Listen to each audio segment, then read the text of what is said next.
தன் சொந்த வீட்டு விருந்துக்கே போக மாட்டேன் என்று மதி எடுத்த அதிரடி முடிவு ஒருபுறம் இருக்க, தன் பொண்டாட்டிக்கு புடவை மடித்து விட்டதால் ஒட்டுமொத்த குடும்பத்தின் முன்னால் அவமானப்பட்டு நிற்கும் அழகு மலர். இப்படி ஒரு மோசமான நிலைமை நம்ம அழகு மலருக்கு வருமென்று யாருமே எதிர்பார்த்திருக்க மாட்டார்கள். இன்றைய எபிசோடில் நடந்த அத்தனை உணர்ச்சிபூர்வமான திருப்பங்களையும் இப்போது முழுமையாக பார்க்கலாம். மதி வீட்டில் அனைவரையும் விருந்துக்கு முறைப்படி அழைத்திருக்கிறார்கள். குடும்பமே சந்தோஷமாக செல்ல தயாராகிக் கொண்டிருக்கும்போது குடும்பத்தின் ஆதிக்கமிக்க அப்பா ஒரு பெரிய இடியை இறக்குகிறார். இந்த வீட்டு பெண்கள் எந்த முடிவும் எடுக்கக்கூடாது என்று அதிகாரமாகச் சொல்லும் அவர் மதி மற்றும் சுரேஷ் மட்டுமே விருந்துக்கு செல்ல வேண்டும் என்று உத்தரவிடுகிறார். இதைக் கேட்டு பாக்கியராஜ் மிகவும் ஏமாற்றம் அடைகிறார். எனக்கு மாமனார் வீட்டில் நண்டு கறி இறால் வறுவல் சாப்பிட வேண்டும் என்று ஆசையாக இருந்தது என்று அவர் சொல்ல, நீ மார்க்கெட்டுக்குச் சென்று கறி வாங்கி வா, நாம் வீட்டிலேயே சமைத்து சாப்பிடலாம் என்று அப்பா ரொம்பவும் அலட்சியமாகச் சொல்கிறார். இதை கேட்டதும் நம் தைரியமான அழகு மலரால் சும்மா இருக்க முடியவில்லை.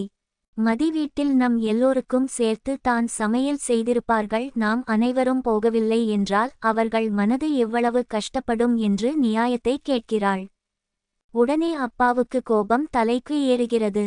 உன்னுடைய குன்னக்குடி குடும்பம் வந்து சென்றதில் இருந்து நீ எல்லாவற்றுக்கும் வாக்குவாதம் செய்கிறாய் என்று மலரின் குடும்பத்தையும் இழுத்து அசிங்கப்படுத்துகிறார். அதுமட்டுமில்லாமல் தீம் பார்க்கிற்கு சென்ற போது உடம்பு முடியாத பெரியவர்கள் வீட்டில் தான் இருக்க வேண்டும் என்று மலர் சொன்னதை இப்போது சுட்டிக்காட்டி நாங்கள் வரமாட்டோம் என்று பிடிவாதமாகச் சொல்கிறார். அப்பாவுக்கும் அழகு மலருக்கும் நடக்கும் இந்த கடுமையான வாக்குவாதத்தால் வீடே மிரண்டு போய் நிற்கிறது. இதை எல்லாம் அமைதியாக பார்த்து கொண்டிருந்த மதி ஒரு தீர்க்கமான முடிவை எடுக்கிறாள். தன்னுடைய குடும்பத்தினர் அவமானப்படுத்தப்படுவதையும் அழகு மலர் படும் வேதனையையும் அவளால் பொறுத்து கொள்ள முடியவில்லை. வீட்டின் ஒற்றுமைக்காகவும் அழகு மலருக்காகவும் மதி ஒரு பெரிய தியாகம் செய்கிறாள். குடும்பத்தில் உள்ள அனைவரும் வரவில்லை என்றால் நானும் சுரேஷும் மட்டும் அந்த விருந்துக்கு போக மாட்டோம் என்று அப்பா முகத்திற்கு நேராக துணிச்சலாகச் சொல்லி விடுகிறாள். மதியின் இந்த அதிரடியான முடிவால் அப்பா கடும் அதிர்ச்சியில் உறைகிறார். இதற்கு பிறகுதான் கதையில் மிக முக்கியமான மற்றும் உணர்ச்சிகரமான ஒரு சம்பவம் நடக்கிறது. அழகு மலர் தனது அறையில் புடவை கட்ட முடியாமல் மடிப்புகள் சரியில்லாமல் மிகவும் கஷ்டப்பட்டு கொண்டிருக்கிறாள்.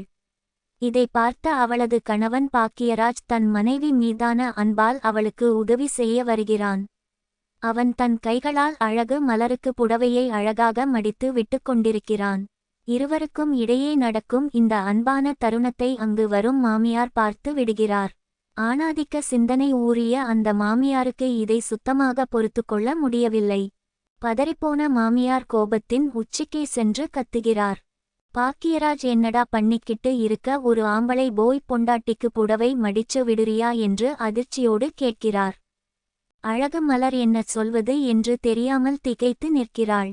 என் மனைவிக்கு தானே செய்கிறேன், இதில் என்ன தவறு என்று பாக்கியராஜ் நியாயம் கேட்க மாமியாரின் கோபம் இன்னும் அதிகமாகிறது.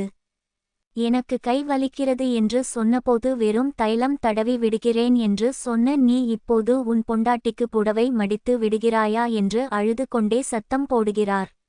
உன் அப்பா என்றைக்காவது எனக்கு இப்படி செய்து பார்த்திருக்கிறாயா? நீ ஏண்டா இப்படி உன் பொண்டாட்டிக்கு அடிமையாகி விட்டாய் என்று பாக்கியராஜை மிக கடுமையாக அசிங்கப்படுத்துகிறார் மாமியார். அழகு மலர் தன் கணவன் தனக்காக இப்படி அவமானப்படுவதை பார்த்து குற்ற உணர்ச்சியிலும் வேதனையிலும் கண்கலங்கி நிற்கிறாள். நாளைய எபிசோடில் இது மிக பெரிய பூகம்பமாக வெடிக்கப் போகிறது. மனைவியின் புடவையை மடித்து விட்டதற்காக பாக்கியராஜை அப்பா வீட்டை விட்டு வெளியே துரத்துவாரா, அல்லது தன் கணவனுக்காகவும் தன் சுயமரியாதைக்காகவும் அழகு மலர் ஒட்டுமொத்த குடும்பத்தையும் எதிர்த்து ஒரு மாபெரும் போராட்டத்தை தொடங்குவாளா என்று பொறுத்திருந்து தான் பார்க்க வேண்டும். அதே சமயம் விருந்துக்கு வராததை கேட்டு மதியின் குடும்பம் நேராக இவர்களது வீட்டிற்கே வந்து சண்டை போடுவதற்கும் நிறைய வாய்ப்புகள் இருக்கிறது. இனி வரும் காட்சிகள் கட்டாயம் யாராலும் கணிக்க முடியாத அளவுக்கு விறுவிறுப்பாக இருக்கும்.